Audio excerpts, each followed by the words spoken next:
ಸುಖ ಮತ್ತು ಶಾಂತಿಗೋಸ್ಕರ ಎಲ್ಲರೂ ಹುಡುಕುತ್ತಿದ್ದಾರೆ. ಆದರೆ ಸುಖ ಮತ್ತು ಶಾಂತಿ ಎಲ್ಲಿದೆ?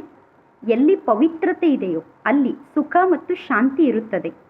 ಪವಿತ್ರತೆ ಅಂದರೆ ಶುದ್ಧತೆ. ಎಲ್ಲಿ ಶುದ್ಧತೆ ಇದೆಯೋ ಅಲ್ಲಿ ಸುಖ ಮತ್ತು ಶಾಂತಿ ಇರುತ್ತದೆ. ನಾವು ಸದಾ ಸುಖಿಗಳಾಗಿ ಇರಬೇಕು ಎಂದು ಬಯಸಿದರೆ ನಾವು ನಮ್ಮ ಮನಸ್ಸನ್ನು ಪವಿತ್ರವಾಗಿ ಇಟ್ಟುಕೊಳ್ಳಬೇಕು. ಅಂದರೆ ಮನಸ್ಸನ್ನು ಶುದ್ಧವಾಗಿ ಇಟ್ಟುಕೊಳ್ಳಬೇಕು. ಮನಸ್ಸಿನಲ್ಲಿ ಎಷ್ಟೆಲ್ಲ ನಕಾರಾತ್ಮಕ ವಿಚಾರ ಇದೆಯೋ, ವ್ಯರ್ಥ ವಿಚಾರ ಇದೆಯೋ, ಹಳೆಯ ಚಿಂತೆಗಳ ವಿಚಾರ ಇದೆಯೋ, ಆ ಎಲ್ಲ ವಿಚಾರವನ್ನು ಮನಸ್ಸಿನಿಂದ ತೆಗೆದುಹಾಕಿ ಮನಸ್ಸನ್ನು ಶುದ್ಧ ಅಥವಾ ಪವಿತ್ರ ಮಾಡಿಕೊಂಡರೆ ಮನಸ್ಸು ಸದಾ ಸುಖಿಯಾಗಿರುತ್ತದೆ ಮತ್ತು ಮನಸ್ಸಿನಲ್ಲಿ ಶಾಂತಿ ಇರುತ್ತದೆ.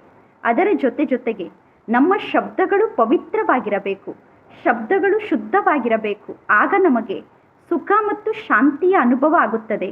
ಮತ್ತು ನಮ್ಮ ಕರ್ಮ ಕೂಡ ಪವಿತ್ರವಾಗಿರಬೇಕು, ಶುದ್ಧವಾಗಿರಬೇಕು. ನಾವು ಶ್ರೇಷ್ಠ ಕಾರ್ಯವನ್ನು ಮಾಡಿದಾಗ ನಮಗೆ ಸುಖ ಶಾಂತಿಯ ಅನುಭವ ಆಗುತ್ತದೆ.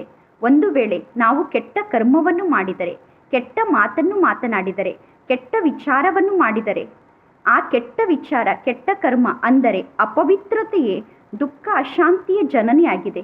ಆದ್ದರಿಂದ ಸದಾ ಒಳ್ಳೆಯ ವಿಚಾರವನ್ನು ಮಾಡಿ, ಒಳ್ಳೆಯ ಕರ್ಮವನ್ನು ಮಾಡುತ್ತಾ, ಒಳ್ಳೆಯ ಮಾತನ್ನು ಮಾತನಾಡುತ್ತಾ ಮನಸ್ಸನ್ನು ಪವಿತ್ರವಾಗಿ ಇಟ್ಟುಕೊಂಡು ಸುಖ ಮತ್ತು ಶಾಂತಿಯ ಅನುಭವದಲ್ಲಿ ಸ್ಥಿತ ಆಗೋಣ.